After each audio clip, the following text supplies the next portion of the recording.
Another day older and deeper in debt. St. Peter, don't you call me 'cause I can't go. I owe my soul to the company store. I was born one morning when the sun didn't. Box with Oktavists. I'm your host, Xander Mayang, and today I'm with the one and only Mr. Hollaway. Please introduce yourself, Mr. Hollaway. Hello out there. This is Eric Holloway. Glad to That see you. voice. Happy to be Wow. here, man. Happy to see you too. So guys, as you all know, Mr. Holloway has a really, really deep voice. In fact, one of the deepest voices I've ever heard. So, Mr. Holloway, what's the secret to your voice? Is it the food that you eat? Is it your culture? Is it that good Florida weather? What is it? Well, some of those might attribute to it, but I inherited it from my dad. He's a bass, not as deep as I am, but all my life he's always had a deep voice. So I just figured, like father, like son. But me being a little more musically inclined, I'm also a singer, and I know a lot of the different aspects of music and singing and all that kind of thing, vocalizing. I think I took it a little further than my father did, even though he sang in a quartet. But yeah, I think it was just inherited, God given. Mm-hmm. That's awesome. All right. So, unfortunately, my choir director just contacted me right now, but that's okay because this is more important.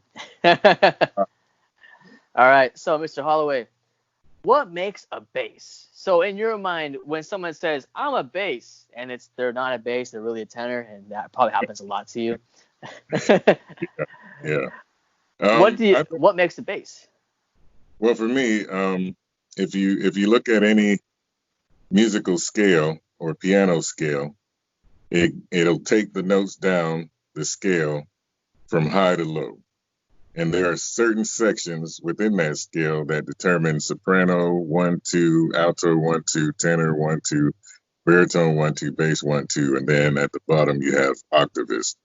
So if you can fluently sing within any of those scales, those are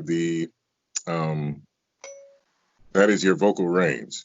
Mm-hmm. That's what I would consider your vocal range. Yeah. If you can use those notes, usable notes, Yeah. within a song, then I would consider that your vocal range, no matter how high or low that is. Yeah.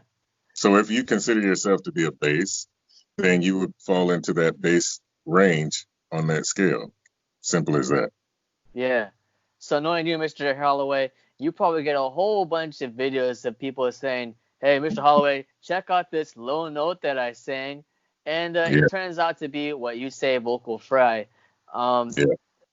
What is, why do people do vocal fry, and why do they say it's their range? Well, I think they do it, one, because it gives them the satisfaction and gratification of sounding deep, which is, that's understandable. I Yeah. always wanted to sound deep. My father was deep. I wanted to sound deep. A lot of guys, even women, they love that bass sound, So I get that. It's, you want to feel that gratitude, that gratification, and that satisfaction of actually sounding like someone that you admire so much. But the technique, I guess, the technique is the vehicle that gets you to that point of gratification. Yeah. Now, me myself, I don't use any techniques. I say that repeatedly in interviews. Um, if I need to do some kind of technique, then I feel like, I'm just putting on a show or act or whatever. But naturally, I can sing within these different scales. And I use that in the music that I perform, the songs that I sing, the videos that you've probably seen me do, the multi-tracks covering all the different voices. Mm-hmm. So yeah, but I don't knock anybody who just has that passion to sound deep. I love the sound. Yeah. And a lot of other people do too. So yeah, if that technique, vocal fry, I don't necessarily like the sound of vocal fry. It doesn't sound natural to me. Hmm. Um, Me having a trained ear and being around singers most of my life, as I have been, I can really pick out what's real and what's not real as far as somebody's voice, whether Yes. they're speaking or singing. The way it's colored, the way they, whether it's forced, all sorts of things you can pick up just by listening to somebody speak or sing if you know what you're listening to. Uh, Yes. it's like any profession. If you go into a hospital and speak to a doctor, and you might know some medical terms and you might be able to talk eloquently with those different medical terms, but at some point that doctor's going to know you don't know what you're talking about. It's the same way with any profession. A Hmm. plumber, you hang out for a day with a professional plumber, you can play the game for a little while based on some YouTube DIY videos you watched, or a Home Depot book that you read through. But eventually, that professional is going to know there's some holes in your story, um, just from their experience. And it's the same way with singing. I can listen to somebody speak or sing, and they can tell me all these grandiose things that they've done. But eventually, the cracks will show and the truth will come out. So, my thing is just be who you are, enjoy the voice that you have, no matter what the range is, and make that the best that you can make it. Awesome. All right. So going on from vocal fry, you always say usable notes, and we've discussed this beforehand. Yeah. Usable notes. I know right now, there's a lot of kids right now saying I could hit like a G-1 or a G-2 or A0, and at Yeah, that point, both of you and I agree. There's a point where notes aren't musical anymore. yeah. It's just tones. It's just sounds. And the key word you said there was hit. Hit a note. I want to hear somebody sing a note. You know, Mm, I want to hear somebody control that note, make it soft, and then extenuate it. Give yeah, it some vibrato, and then take the vibrato out of it. That's controlling a note. That's a usable yeah. note. That. But just hitting a tone that's on the scale, well, what is that? That's a circus trick. And just like any tricks, some people are good at tricks and some people aren't so good at tricks, you know?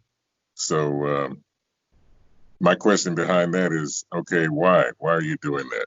What's the point of that? What are you proving? You know? Yes, yes. Vocal fry. A lot of bases in the Southern gospel world use vocal fry, and they have microphones. And it sounds pretty good when you have an EQ and you use vocal fry or chest fry, whatever you call it, into a Right, microphone. It can sound pretty decent. right. Um, but do you still consider those people real basses? Well, I don't get into the controversy of what's real and what's not. At the end of the day, when everybody's lying in the dark on their pillow and they're thinking about themselves and what they do, they Hmm. know what's real and what's not, you know? Yes. So I just leave it at that. I'm not going to compare myself to anybody, and I'm not going to put down anybody else's creativity or craft when they're trying to do it to the best of their ability. But I will say there's a there's a place for that in gospel, Southern gospel music. Yes. Um, it's not my place, but there's a place for that, and I enjoy it just like so many millions of other people around the world enjoy it. Oh So yeah. I'm not going to knock it. Yeah. No, I love some of the basses that use vocal fry. Paul David Kennemer, Ken Turner, those guys know how to use it and utilize it very well. In fact, Well, it sounds it's a technique, like I said, exactly. and Yeah. some people do those techniques well, and some people don't. You know, and that's like any other technique. But Exactly. somebody mentioned on a recent video I posted on Instagram, when I sing into my higher register falsetto, and somebody made the comment that he has such a low voice, he doesn't use any techniques to sing low. but when it comes to singing high, he uses technique. So I don't know if I interpreted the correct way what he was claiming, but either way, my thing is usable notes. And if you listen Exactly. to that piece, I was using every bit of those notes in the song that I was singing. So I don't know if he was trying to make a point or what, but my thing is always usable notes. So I'll Yeah. do falsetto, usable notes. If I thought I needed to do vocal fry to get to those bass notes, I would do that only if I was doing usable notes in a song. But I don't need to do that. Thanks, And Mr. Holloway. that's not me bragging or you Oh know no. I'm Oh, very sincere. we all know Mr. Holloway. There's no need to defend yourself. All right. So out of all of the bass singers you've ever heard, who is your favorite? My personal favorite is Vladimir Pasyukov. He had that warm subwoofer sound to his voice that just projected over a choir just so effortlessly. I don't know Yeah. who it is for you. Who is your favorite bass singer of all time? I never really got to the point of looking for or choosing who was my favorite. There are so many different wonderful deep voices out there or that I've heard in my lifetime, um, in all genres of music that I admired. Um, but I never got to the point of um, who is my favorite. I don't really have a favorite. Um, like I said, there's a lot of great basses out there that I admire. One of the current basses that basso profundos even that I not too long ago befriended and we became friends is Morris Robertson in the opera world, Yes. and he he's really taken a liking to my voice as much as I've taken a liking to his voice. So it's a mutual respect and appreciation for what each of us bring. And I think if you talk to most um, creatives in their own right, that's how they'll feel about other people that do what they do. It's a mutual respect because we know what it took to get to that level, um, or get to that point in a career. Uh, a lot of what I have is God given, which is what a lot of creatives have. It starts with a given talent or ability to do something, but then we take it a little further than that, and we hone it and we practice, and it's hours and hours of practice or study, you know. Um, which brings me to a point about music in general. When I was going to college on a voice scholarship, one of the things I had to do was study music theory, and I hated music theory. Um, and the reason I hated it was because in the process of learning how to compose, which is a lot of what music theory is, the nuts and bones of composition, music composition. Um, my thing was always, and me and my teacher always went back and forth about this. My thing was after I did this little composition and put it together, the cadences and all that kind of thing. One, did I like the way it sounded? Two, do other people like the way it sounds? Does it bring joy to other people? Does it bless somebody else when they hear it? Mm-hmm. Does it stir emotions in people when they hear it? So to me, that was the point, not whether it was technically correct or not, as music theory goes. Now, Mm. I'm not knocking music theory. That was just how I felt about it. Yeah. But I understand the necessity, especially as a songwriter or a composer, why music theory is necessary. Mm-hmm. But for me, it just seemed to hold back my creativity because I could do things that sounded pretty, that sounded nice, that moved people, but theoretically it wasn't correct. And then you have to look at the word theory. What's a Yeah. theory? You know, it's music theory. It's not music fact. Mm. So, uh, but I'm sure a lot of people would start screaming at the camera when they hear me say that. But I'm not knocking music theory, but that's just my personal feeling about it. I learned it. I had to learn it to pass my courses, and it gave me some fundamental knowledge about music and composition, um, things that I could use when I do sing. You know, but for the most part, it's kind of like you hear people say, "Well, why do I need to learn math? You know, I'm a janitor. You know, or I never plan to use anything with math. But if you dig deep enough, math is in everything that we do. You know, you may not need to know trig or calculus to the extent that you're an Einstein or anything like that, but the basics of math is in everything that we do. You can figure out almost any problem with math, you know, and science, you know. So I'm not knocking any of those things. I think they're necessary. I think it's good for all of us to have at least a basic knowledge of those things, and then whatever your particular field is, that you may need to take it further. But just on the basics, yeah, it's a good thing. Great. Awesome. Thanks. The next question that we have is, does voice acting help your singing or vice versa?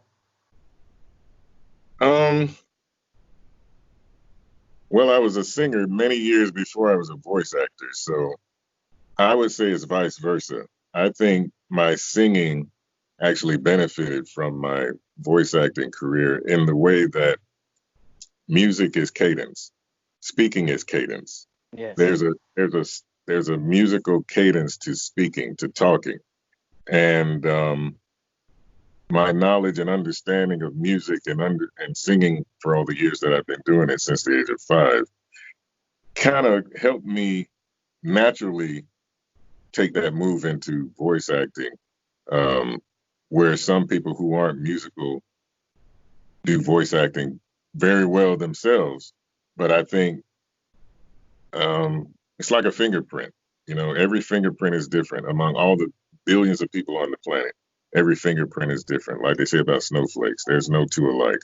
Yeah. So each one is unique. So I think part of my uniqueness as a voice actor is the fact that I have musicality in my DNA from all the years that I've been singing and learning music and playing instruments. I played instruments for several years. I played the saxophone for 3 years. Played the tuba in marching band. You know, so and I'm familiar with the piano, even though I never got to be a virtuoso on it like Liberace, but I understand the instrument. So I would say, yeah, musicality, the music, the singer in me definitely gave me a certain color, a certain flavor in my voiceover work. Mm-hmm. Nice. Thanks. Thanks for that question answer. Oh, sorry. No problem. Sorry.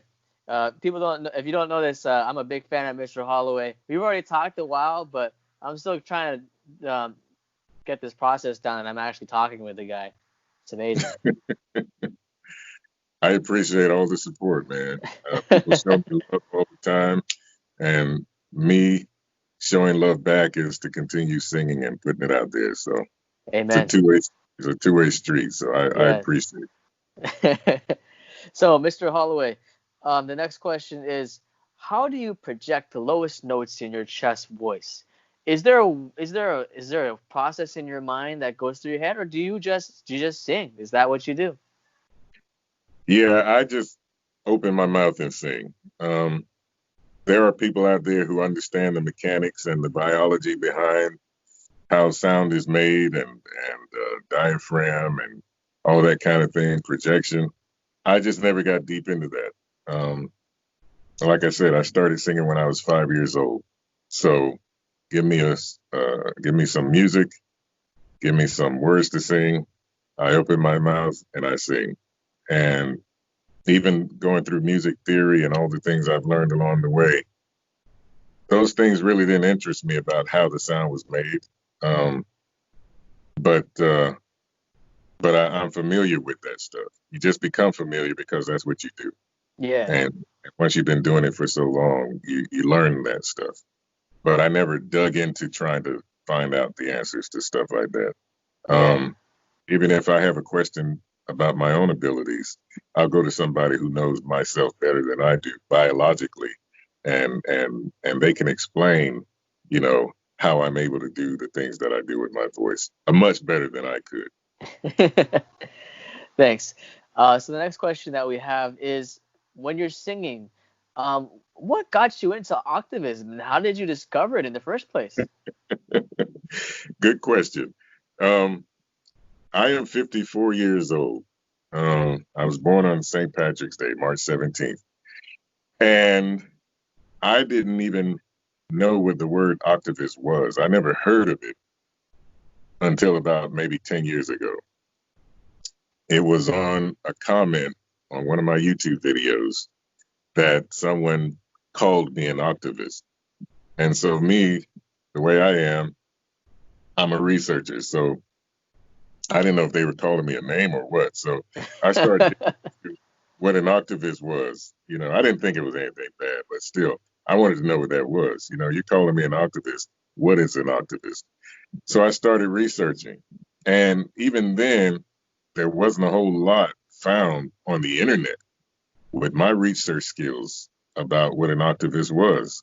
So that kind of baffled me.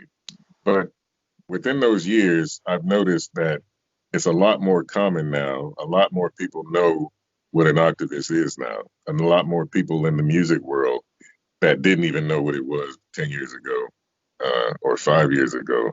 A lot of them are now understanding what an octavist is. And so, yeah, that's about when I first discovered that I was an octavist. And there's a website, octavism.com, that you can go to, and it will help you understand a lot better than I could sit here and try to explain what an octavist is. And it also presents to you different short bios of living and past octavists in the music world. So I would suggest, yeah, you check that out, octavism.com. You heard it from here first, folks. Check out octavism.com. By the way, Mr. Hollaway is on the list. And I actually had the pleasure of being asked to do the trailer for the website. So that voice you hear speaking is me on their website trailer. Awesome. So, Mr. Hollaway, the next question that we have is, when it comes to singing, a lot of people think in their heads, okay, so when I sing, I must be loud. I have to be heard. When you sing, do you think about projection, or do you think about the musicality of sides rather than how loud you are? When I sing, I think about finesse and nuance, because just like anything, nobody wants to be yelled at all the time. Nobody wants to be yelled at 2 minutes and it's a song, you know? Nobody wants to be screamed at and it's a performance. I can project my voice probably like the best of them, but the song is written and it'll call for crescendo or fortissimo and all those other terms where it gives the song color and mood and nuance. And so those are some of the things that you learn, like in music theory. So and it takes and to do those things, it takes breath control. It takes proper breath control. So knowing how to expand your diaphragm, doing different things to expand your diaphragm or your rib cage, even for guys who work out. You know, if you have a broader rib cage to where your lungs have more room to expand, that's going to help you when you sing. And a lot of people don't think about stuff like that. Yeah, nice. Thanks for that answer. I always wondered that myself, actually. So basic techniques, breathing, you know, posture, the way you stand, how far your feet are apart, how you hold your head, relaxed shoulders, you know, all those things have to do with how you project your voice. And they're like I said, within a song, it calls for those things at certain moments, you know, to give dynamics to the song, to give drama to the song, you know, to exude a certain emotion through the song. So those are the things that you learn and pick up on. But just somebody projecting in your face for 2 minutes or 3 minutes or 5 minutes, that's not pleasant to anybody. And it's not even pleasant for the voice that's doing it, you know? So, yeah. I learned a long time ago, just because you can do something doesn't mean you have to. Interesting. Because I know a lot of young bassists, they're all about, I have to be loud, I have to be heard, I must be the loudest. And for me, I struggle with that as well, because when I'm in choir, and well, the thing is, for me, I am the only bass two in my choir at the moment, so I really have to do my job right. So I do have to project by myself. But when you're with other people, it can get kind of competitive when you're with another bass, and you're sitting there and you're like, well, that's why you have a conductor up front. because they hear the complete sound from left to right, from top to bottom. So what we hear is the sound that's within our own proximity, you know, and that starts with us. We're going to hear ourselves louder than anybody else right off the bat. And so that's why you just rely on the professionalism and the knowledge and the wisdom of the conductor or the choir, you know, because they hear the sound from left to right, top to bottom. And so it's not about how we hear ourselves in the crowd. It's about whether that conductor lets you know that you're either blending or you're too soft or you're too loud. We can't really determine that for ourselves within a group of singers. Thanks. So what have you been up to during this quarantine? I know some of your fans are probably well aware, but I know some of them aren't. Well, thanks for asking. We're fine and healthy and well here in Tampa Bay, Florida. But a lot of people aren't. A lot of people are hurting, and a lot of people will be hurting for a long time. But for me and my family, my grown daughter and her 3 kids, my 3 granddaughters, I call them affectionately the Pookies. If you follow me on social media anywhere, I always speak about Pookies. Those are my 3 granddaughters. They live with us. And so I've spent a lot of time just enjoying them. My wife had a chance to spend a lot of time home during that time, and it brought us closer together, even though we were already close. You know, you can always get closer. So it was a benefit to us in that way. For me professionally, where I thought I might take a dip in revenue because so many places were shut down, and if they're shut down, then I'm not promoting them or advertising for them, and they don't have the budget for advertising because now that money needs to be funneled into more important things to keep the lights on. And I understand that. So I was kind of embracing for that. But thankfully, to my surprise, it was the opposite. I had more work in the past couple of months than I've had in a while on a regular basis. So that was great. So yeah, I just give credit to God for that and thank him for that, and just continue to enjoy the blessings that he shows us. Amen. So for you, Mr. Hollaway, when people say that a singer's timbre will classify their category. So there are some people in the operatic world that will say it doesn't matter how low you can go, it's the type of sound that you have that affects what classification you have. So say I can say it, well, technically, say I was a baritone voice by operatic classification because of my timbre, but my range is basso profundo. I can sing all the way down to an A flat 1, but my timbre isn't that of a basso profundo. Would you consider them basso profundo or baritone? Well, my first question is, do they really care what I think? But no, really, I don't. Stuff like that is like, who's taller, and you're both pretty much the same height. Does it really matter? So I take it back to what I said earlier. Does it sound good? Do you like the way it sounds? do other people like the way it sounds? Does it bring them warmth and joy when they hear you? Are you exuding an emotion? Do they feel blessed by it? Do you have people walk away feeling like, wow, that was a well spent 2 minutes of my life listening to you? You know, um, all that other stuff, is wood, hay, and stubble, man. I agree. I totally agree. And some And people understand what that means. oh man, it's good talking with you, Mr. Holloway. We're not Yeah. finished quite yet. We've got one more question before we end this interview. Yes. And this question is the tradition we have here at TalkBox with Oktavists, and I'm pretty sure you know what I'm gonna ask. What? Mr. Holloway, what is your lowest note? Well, I think I've had it on several videos. If you follow me on YouTube or anywhere else, that I'm pretty comfortable down at an F1. Mm-hmm. But I have been recorded down to a low E. Ooh, wow. Where this on octavism, bastronomy, and choral, they had a scraping the battle challenge a few years ago. I think it was actually a spinoff of the Rachmaninoff challenge. Yes, I think it was. That Classic FM actually started.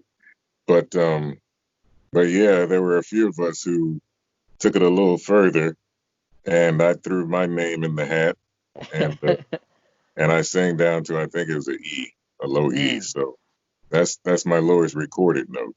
Nice. But you can hear me doing Fs and Gs, and I can do those all day long. I'm being asked right now, can you do a low note for us right now? Well, I've just spent the last few minutes talking, so that does affect. But let me see. Do you have a pitch pipe or a piano? I have an ukulele. So this is C. C. This is B. A. A. Oh my goodness. G. Can we go to an F?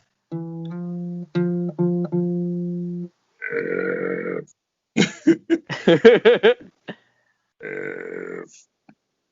Can we go to That's E? what happens when you spend your time talking for a little while and then try to sing. Can we do E? Not right now. No. Not right now. That's the limit. F. Yeah, I say I'm with F. But that E, that's one of those circus trick moments. That's All right, what I thank put you on so. the show, Yeah, thank you so much, Mr. Holloway, for this interview. I really appreciate taking your time talking with me about something that I love so much. Nope. And guys, we don't know who's coming up next because there's a lot of people actually in line for the Oktavism Talk Box.